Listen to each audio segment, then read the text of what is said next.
அன்பிற்கினியவர்களே, இன்றைக்கு ஒவ்வொரு குழந்தைக்குள்ளும் ஒரு பிரபஞ்சம் உறங்கிக் கொண்டிருக்கிறது என்ற என்னுடைய ஆய்வின் அடிப்படையில் உங்களுக்கு நான் கூறுகின்றேன்.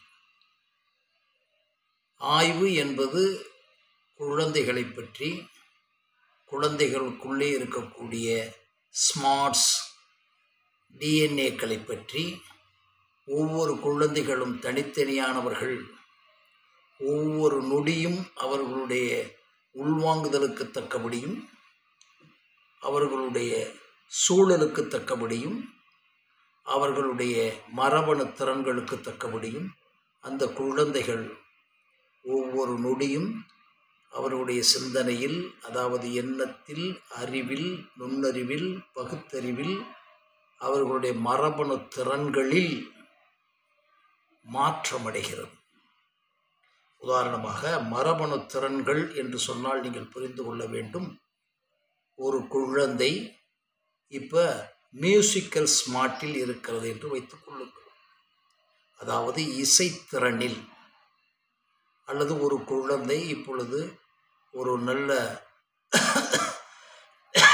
விளையாட்டில், அது கேரம் போர்டாக இருந்தாலும் சரி, செஸ்ஸாக இருந்தாலும் சரி, அது எந்த விளையாட்டாக, இன்டோர் கேமாக இருந்தாலும் சரி, அவுட்டோர் கேமாக இருந்தாலும் சரி, அத்லட்டிக்காக இருந்தாலும் சரி, அந்த குழந்தை ஒவ்வொரு நாளும் என்று சொல்லாமல் ஒவ்வொரு நொடியும் அந்த குழந்தை அதனுடைய மரபணு திறனை வளர்த்தால் வளரும்.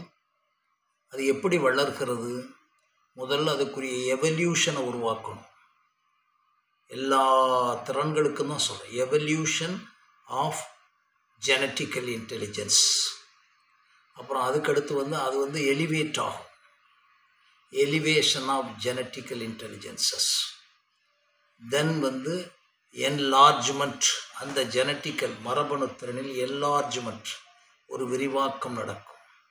அப்புறம் என்ரிச்மெண்ட்ஸ், அதில் நிறைய வளம், அந்த துறையிலேயே, இசையிலேயே, படிப்பிலேயே, பேச்சு திறனிலேயே, அல்லது அவர்களுடைய கணக்கு திறனிலேயே, அல்லது வரைவு திறனிலேயே ஒரு மாற்றம் தெரியும் நமக்கு. அந்த மாற்றமெல்லாம் அவர்களுடைய மரபணு திறன்களில் நடந்தது என்று புரிந்து கொள்ளுங்கள். ஸோ என்லார்ஜ்மெண்ட், என்ரிச்மெண்ட், கடைசியில் என்லைட்டன்மெண்ட். அதை தான் நீங்கள் வேறு ஒன்று வேணாம், லிட்டில் பிக் ஷார்ட்ஸ்ன்னு போடுங்க, வேர்ல்டு மோஸ்ட் டேலண்டட் கிட்ஸ் போடுங்க, டாப் டேலண்டட் கிட்ஸ்ன்னு போடுங்க.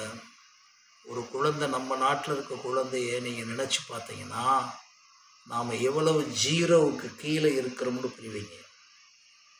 அவர்களெல்லாம் இந்த விஷயங்களை அறிவியல் பூர்வமாக, உளவியல் பூர்வமாக, இயற்கையியல் பூர்வமாக, உணவியல் பூர்வமாக, உணர்வியல் பூர்வமாக, உறவு இயல் பூர்வமாக வளர்த்துட்டாங்க. ஆனால் அதுக்கு அடிப்படையான ரகசியங்களையும் நம்மளுடைய மூலத்தையும் கொண்ட இந்த நாட்டில், நான் சொல்வதாக நினைத்து கொள்ள வேண்டாம், A great man from South India come and rule over the world என்று நாஸ்ட்ரடாம்ஸ் சொல்லிய வாக்கியத்தை கொஞ்சம் எடுத்துக்கங்க. அதிலே மயங்கிட்டே விட்டுறக்கூடாது. அதே மாதிரி தான் சுவாமி விவேகானந்தரும் சொல்லியிருக்கார், தென்னிந்தியாவிலிருந்து ஒருவன் வருவான். இதை நம்ம இதே லேசாக சொல்கிறோம்னா, இதனுடைய மூலமாகிய இந்த உலகத்தினுடைய வெற்றிகளுக்கு மூலமாக இருக்கக்கூடிய மரபணு திறன்களின் சொந்தக்காரர்களாக, உரிமைதாரர்களாக இருக்கக்கூடிய நாம் எல்லாவற்றையும் காலி பண்ணிட்டோம். இப்போ மறுபடியும் அதை ரீகெயின் பண்ணுறதுன்னா ஒரே ஒரு வாய்ப்பு, அரசியலை மாற்ற வேண்டாம். நீங்கள் நினைக்கக்கூடிய புத்தகங்கள் எழுதிக்கிட்டு இருக்க வேண்டிய அவசியம் இல்லை. அதிகமாக நீங்கள் நினைக்கிறது மாதிரி ஏதோ கண்டுபிடிப்புகளை வச்சு, வெளிநாட்டுக்களை வச்சு வண்டியை ஓட்ட வேண்டிய அவசியம் இல்லை. ஒவ்வொரு குழந்தைக்குள்ளும் ஒரு பிரபஞ்சம் உருவாகிறது, இருக்கிறது. அந்த குழந்தைக்குள்ள இருக்க பிரபஞ்சம் என்பது என்ன? சுவாமி விவேகானந்தர் சொன்னதை நினைவுபடுத்திங்க. You have unlimited energy. அந்த எனர்ஜியை இன்டெலிஜென்ஸ்னு வச்சுக்கங்க. Energy and intelligence, you can do anything and everything believe in தேட்னு சொல்லி நீங்கள் பெரிய வயதுக்காரங்க நினச்சதுனால தான் தோற்று. ஆனால் நமக்கு முன்னாலே இருக்கக்கூடிய ஒவ்வொரு குழந்தைக்குள்ளும் இது இருக்கிறது என்று நாம் சிந்திக்க தொடங்கும் போதே நாம் தயாராகிடுவோம். இந்த குழந்தைக்கு இந்த உலகத்தையே ஆளக்கூடிய ஆளுமை மிக்க ஒரு குழந்தை. பல தடவை நான் சொல்லியிருக்கேன், ஐன்ஸ்டீனும் ஒரு குழந்தை தான், இயேசு கிறிஸ்துவும் ஒரு குழந்தை தான், விவேகானந்தரும் ஒரு குழந்தை தான். ஆரம்பத்தில்